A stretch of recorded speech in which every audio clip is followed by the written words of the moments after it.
Hello, everyone. Thank you so much for joining me again. I am Candy Thomas with Cards by Candy, and today I'm here with another Altenew October 2023 release for the video hop. And today we're going to be making the beautiful ice skate cards.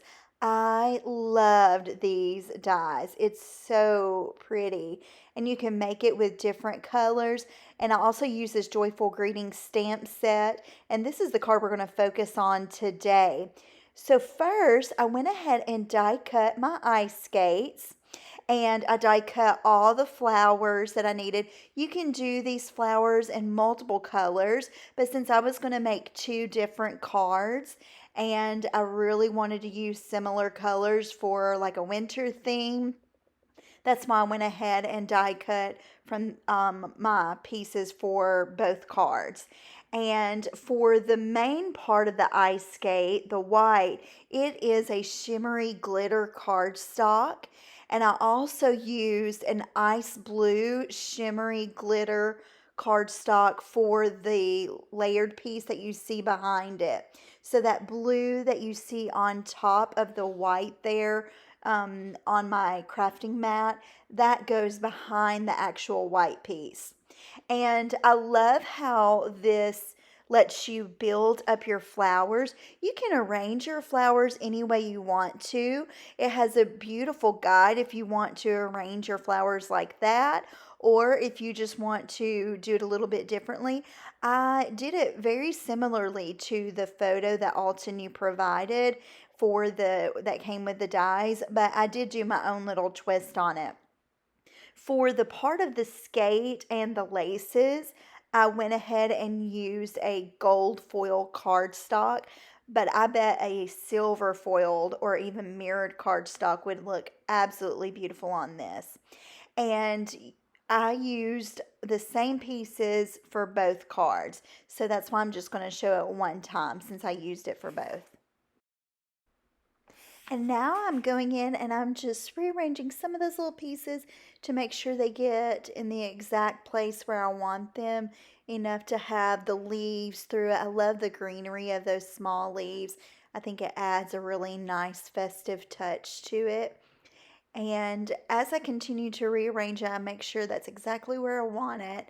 And then I'm just going in and, like I said, gluing all the pieces together once I have it set where I want it. And I did go ahead and make all of the pieces that I used for both cards, since I was going to use the almost an identical ice skate on each of my card, both the pink card and the navy blue card. And one tip that I have, as I was in the middle of adhering this to the ice skate, at first I started on some of the pieces using a double-sided glue tape, but I don't know if it was because the cardstock that I use, the white glittery chunky glitter cardstock, I don't know if it's because of its texture. The double-sided permanent glue tape just would not stick very well, kept coming up a little bit, so I ended up having to go back and add in liquid glue. And while I know generally liquid glue doesn't normally do that great on glitter, it actually did a better job than the double-sided tape that I was using.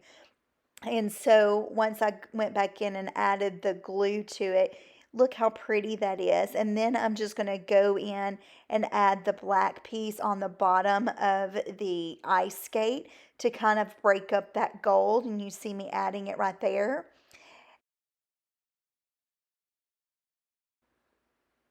And after I adhered that black glitter cardstock piece, there is a small little triangular piece that goes right next to it to give it the same height. So I went ahead and just used a gold foil piece on it whenever I was die cutting it. You could have done it the same as the skate or changed it up to like maybe the ice blue. Any color would have worked, but I just went ahead and used the gold for mine because that's just how I wanted mine to look. I'm going to go back in and press and make sure that all those flowers and pieces are completely dry to ensure that they don't move. And you can see me rearranging some of the laces a little bit to get it right there. There are lots of small pieces to this die set, but it makes such a gorgeous ice skate.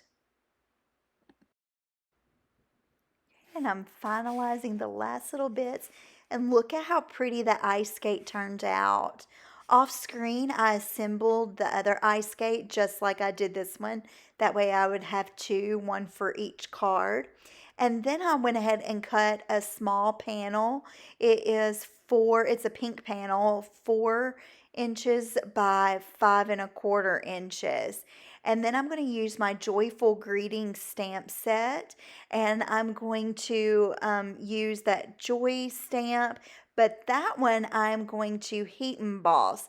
And then the other sentiment that I use, I'm going to use in the Vintage Berry ink from Altenew.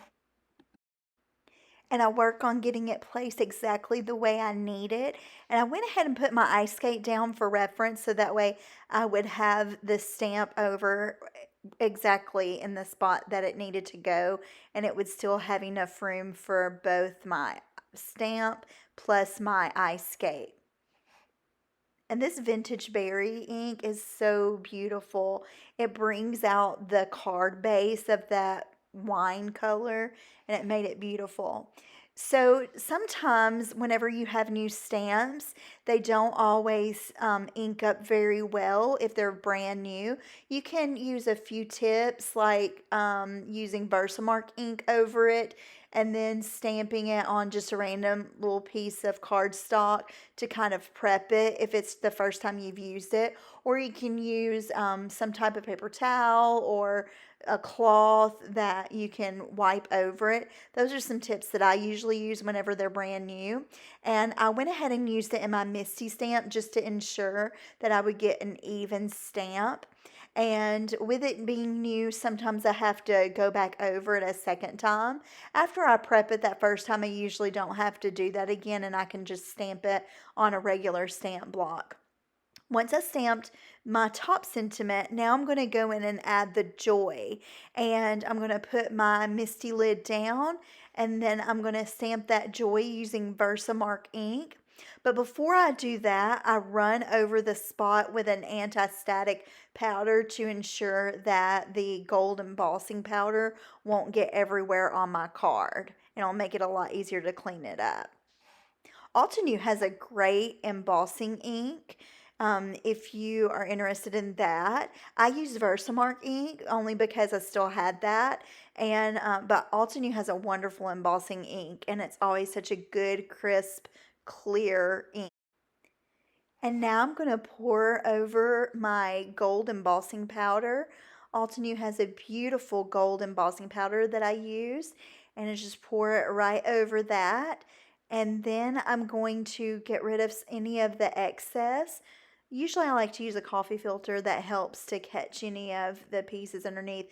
Plain piece of paper would also work, and I just use a fine tip watercolor paintbrush and I go around it. If you've used your anti-static powder, it should be pretty easy to remove any of the excess.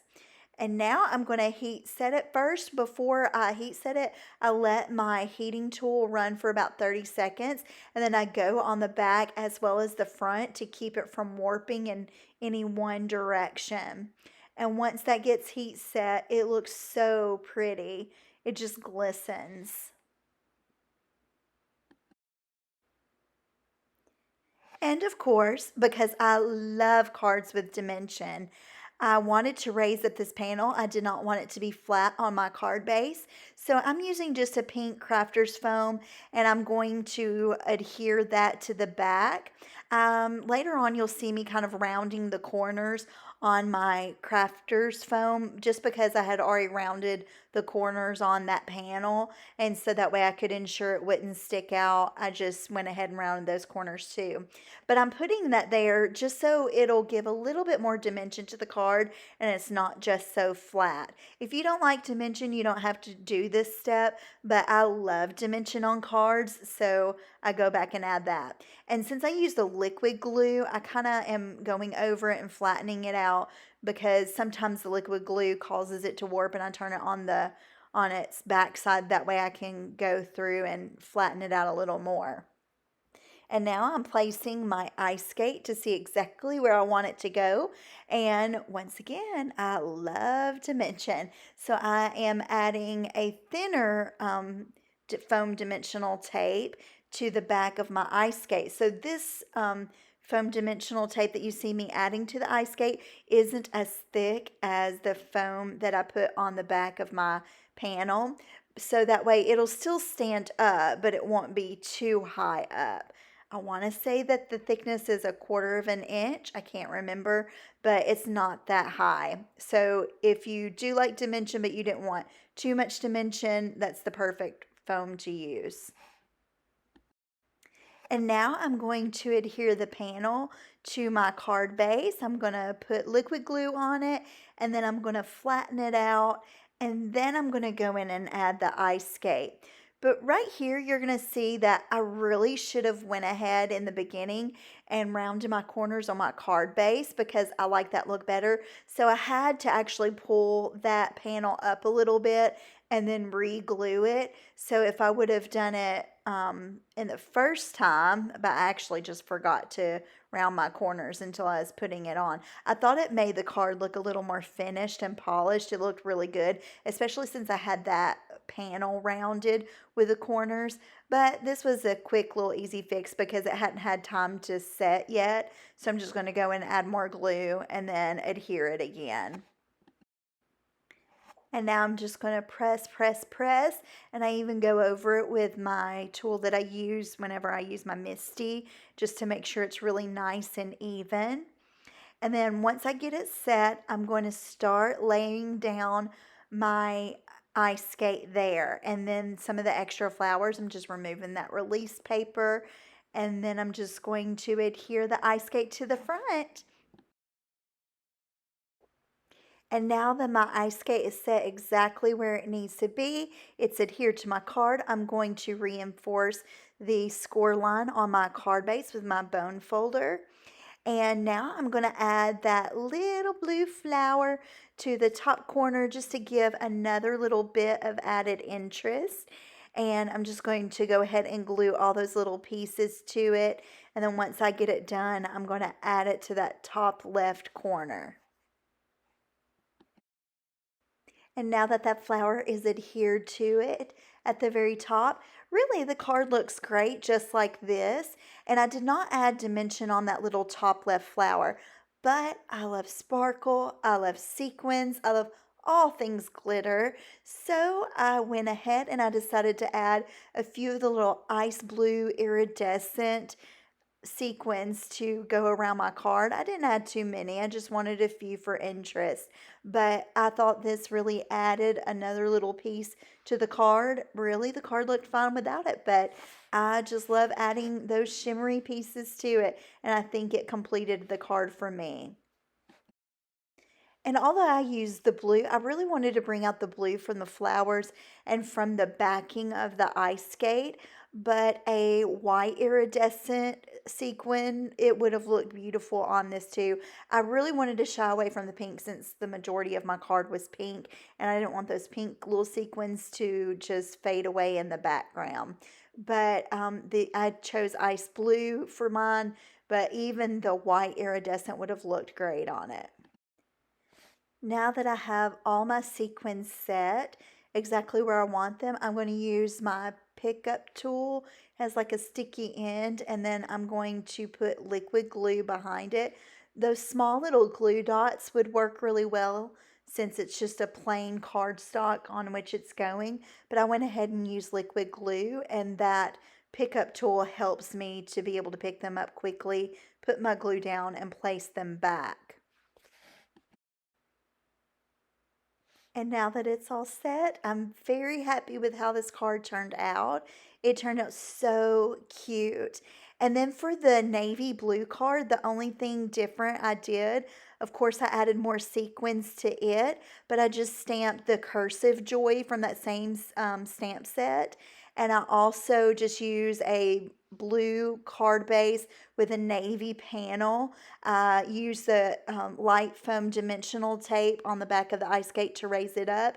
And then I cut the same ice skate backing to place in as a rectangle on the back, then gold foil. Then I use that same light blue as my card base, and I stamped the piece Love and Joy, but I used that Curse of Joy from the Joyful Greeting stamp set. And this is the winter skate die. I can't wait to see what you make with this and the colors that you choose to use. And here are both of the cards side by side. I was very happy with how they turned out. Very simple cards to make. The only part that took the longest was all the die cutting and gluing those pieces together. And here are about 9 sample cards that I made with this Altenew October 2023 release. And I really hope you enjoyed these cards. I have another video where it has already been published if you'd like to look at some of the cards that I made in that video from this release. And I cannot wait to see what you make. And all the products are linked below. Have a blessed day.